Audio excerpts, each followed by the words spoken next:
नमस्कार दोस्तों, स्वागत है आप सभी का हमारे चैनल हम्पी ट्रेन और हम्पी बस में। हमारे चैनल पर आपको बच्चों के लिए शिक्षाप्रद कहानियाँ देखने को मिलेगी, जिनमें मनोरंजन के साथ बच्चों को शिक्षा और ज्ञान भी मिलेगा। तो प्लीज हमारे चैनल को सब्सक्राइब करें और ज्यादा से ज्यादा शेयर करें। चलिए आज हम आपको सुनाते हैं एक बुद्धिमान हाथी की कहानी। तो चलिए दोस्तों शुरू करते हैं आज की कहानी। एक विशाल और हरे भरे जंगल में जंगली जानवरों का एक समूह एक साथ शांति से रहता था। उनमें राजा नाम का एक बुद्धिमान बूढ़ा हाथी और कवन नाम का एक तेज और सुंदर हिरण और पमी नाम की एक चतुर और चालाक लोमड़ी और बेला नाम का एक सौम्य और देखभाल करने वाला भालू था। एक बार वहाँ पर भयंकर सूखा पड़ा और एक समय हरा भरा रहने वाला सुंदर जंगल सूखी और बंजर भूमि में बदल गया।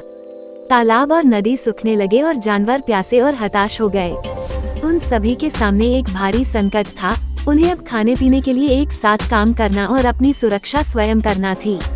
बुद्धिमान हाथी राजा ने चिलचिलाती धूप में एक बैठक बुलाई। उन्होंने एकता की बात की और बताया कि कैसे वे मिलकर अपने जल के संकट का समाधान ढूंढ सकते हैं। जानवर ध्यान से सुनते रहे, उनके गले सूख गए और उनके दिल चिंता से भारी हो गए। वे जानते थे कि सहयोग ही उनकी एकमात्र आशा थी। कंवर चिकारे ने सुझाव दिया कि वे सभी एक पौराणिक जंगल की तलाश में यात्रा पर निकले, जिसके बारे में कहा जाता है कि ये रेगिस्तान के भीतर छिपा हुआ है। उनका मानना था कि अपने ज्ञान और शक्तियों को एकत्रित करके वे इस मृद्यान तक पहुंच सकते हैं और अपनी प्यास बुझा सकते हैं। चालाक लोमड़ी पमी स्वेच्छा से आगे बढ़ने और रेगिस्तान के माध्यम से सबसे अच्छा रास्ता खोजने के लिए आगे आई।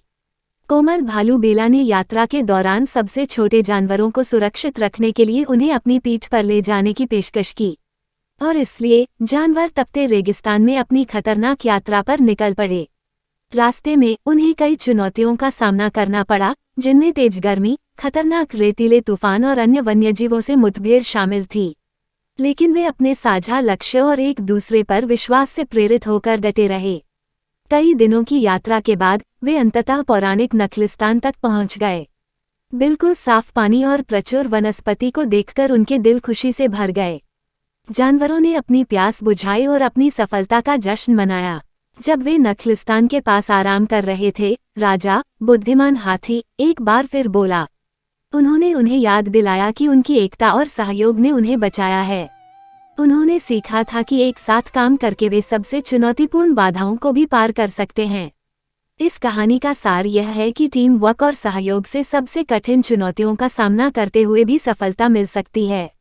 ये हमें सिखाता है कि जब हम अपने मतभेदों को दूर रखते हैं और एक समान लक्ष्य के लिए मिलकर काम करते हैं, तो हम महान चीजें हासिल कर सकते हैं और सभी की भलाई सुनिश्चित कर सकते हैं। ये कहानी आपको कैसी लगी कमेंट करके जरूर बताएं, और इसी तरह की मनोरंजन और शिक्षाप्रद कहानियाँ देखने के लिए चैनल को सब्सक्राइब करें और ज़्यादा से ज़्यादा शेयर करें।